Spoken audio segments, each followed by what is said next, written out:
አንድን መጠን ከሌላ መጠን ጋር በማነጻጸር በፐርሰንት መግለጽ። ይሄ ማለት ለምሳሌ አንድ ተማሪ ከ60 30 ጥያቄዎችን ቢመልስ ስንት ፐርሰንት ነው የመለሰው? እንደዚህ አይነት ጥያቄዎች ትጠይቃላችሁ አይደለ? እሱን መስራት ማለት ነው። ሰው ከዚህ በፊት ምን ተምረናል? ክፍልፋዮችን ወደ ፐርሰንት መቀየር፣ ፐርሰንትን ወደ ክፍልፋይ መቀየር፣ አስርዮሽ ቁጥሮችን ወደ ፐርሰንትን ወደ አስርዮሽ ቁጥር መቀየር ተምረናል። ሰው ይሄንኛው መስራት ደግሞ በጣም ቀላል። አንድን መጠን ከሌላ መጠን ጋር በማነጻጸር በፐርሰንት ለመግለጽ ምንድነው የምናደርገው? ይችን ቀመር ነው የምንይዘው። ተመልከቱ። አንድን መጠን ከሌላ መጠን ጋር በፐርሰንት ወይም በመቶኛ ለመግለጽ ፐርሰንት ማለት የተፈለገው መጠን ወይም ክፍል ማለት ነው ሲካፈል ለጠቅላላ መጠን ወይም ደግሞ ለሙሉ ማለት ነው ሲባዛ በ100%። ለምሳሌ ተመልከቱ።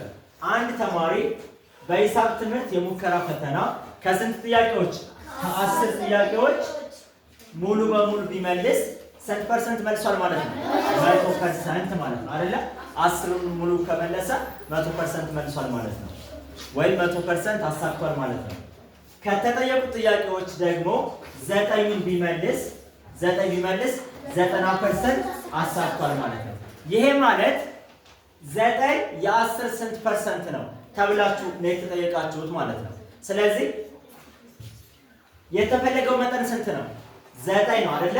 ይሄው 9 ትላላችሁ። የተፈለገው መጠን 9 ነው። ጠቅላላ መጠኑ ወይም ደግሞ ሙሉ ስንት ነው? 10 ነው። ከ10 ጥያቄ ስለሆነ ስለዚህ 9/10ኛ ትላላችሁ። ሶ ይሄ ክፍልፋይ አይደለም? ክፍልፋይ ወደ ፐርሰንት መቀየር ተምረን የለ? ስለዚህ 9/10ኛ ሲባዛ በ100% ነው የምናደርገው። ሶ ማንኛውም ሙሉ ቁጥር ቆጣሪው ደግሞ ምንድነው ብለናል? 1 አይደለ? ስለዚህ ኦቨር 1 አለ እዚህ ጋር። ይሄ ማለት 9 ሲባዛ በ100 ስንተኛ?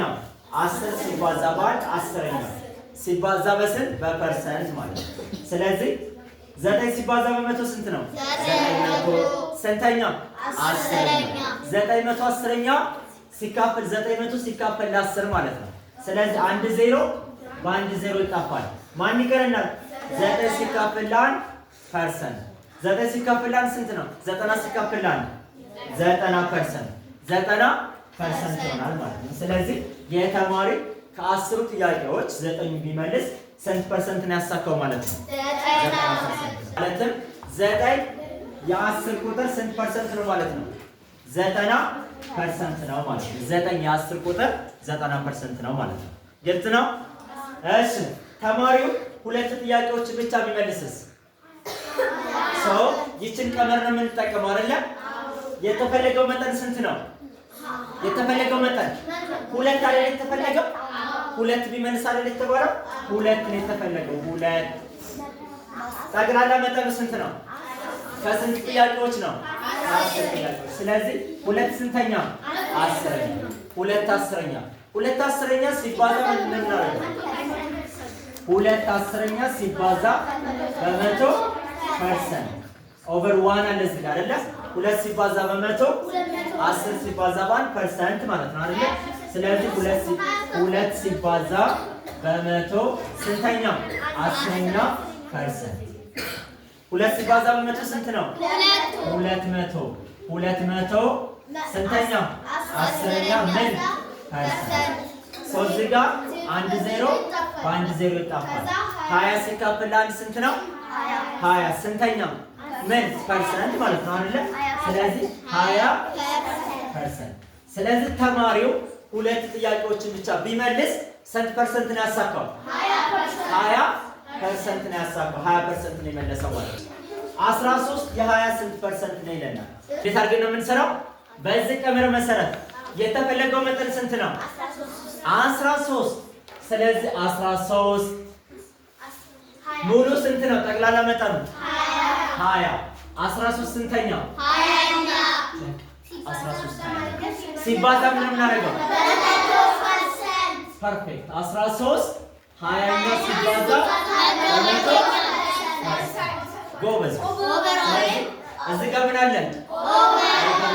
ይሄ ማለት 13 ሲባዛ በ100 ስንተኛ? 20ኛ ምን ፐርሰንት እኩል ይሆናል። 13 ሲባዛ በ100 ስንት ነው? 1500 በመቶ ስንተኛ?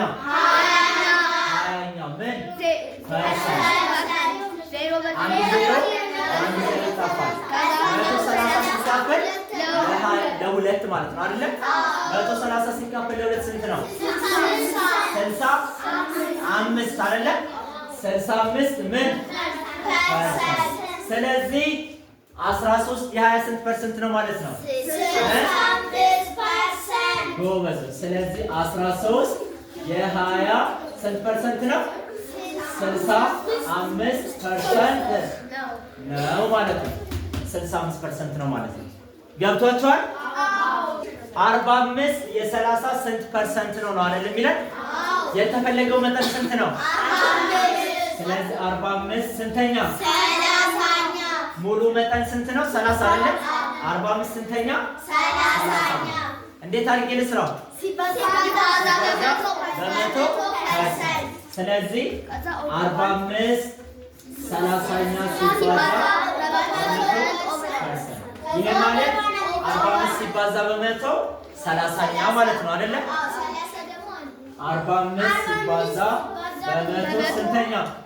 30ኛ ምን ፐርሰንት? 45 ሲባዛ በመቶ ስንት ነው? 4500 ስንተኛ? 30ኛ። አንድ ዜሮ ይጠፋል። ስለዚህ ይሄ ማለት 450 ሲካፈል ለስንት ማለት ነው? ለ3%። 450 ሲካፈል ለ3% ማለት ነው። ስለዚህ 450 ሲካፈል ለ3 ማለት 45 ሲካፈል ለ3 አድርጋችሁ አንድ ዜሮ መጨመር። ግልጽ ነው? እሺ 45 ሲካፈል ለ3 ስንት ነው? 15። 45 ሲካፈል ለ3 15። ከዛች ዜሮ መጨመር 150 ምን ፐርሰንት? ስለዚህ 45 የ30 ስንት ፐርሰንት ነው? ስለዚህ 45 የ30 ስንት ፐርሰንት ነው?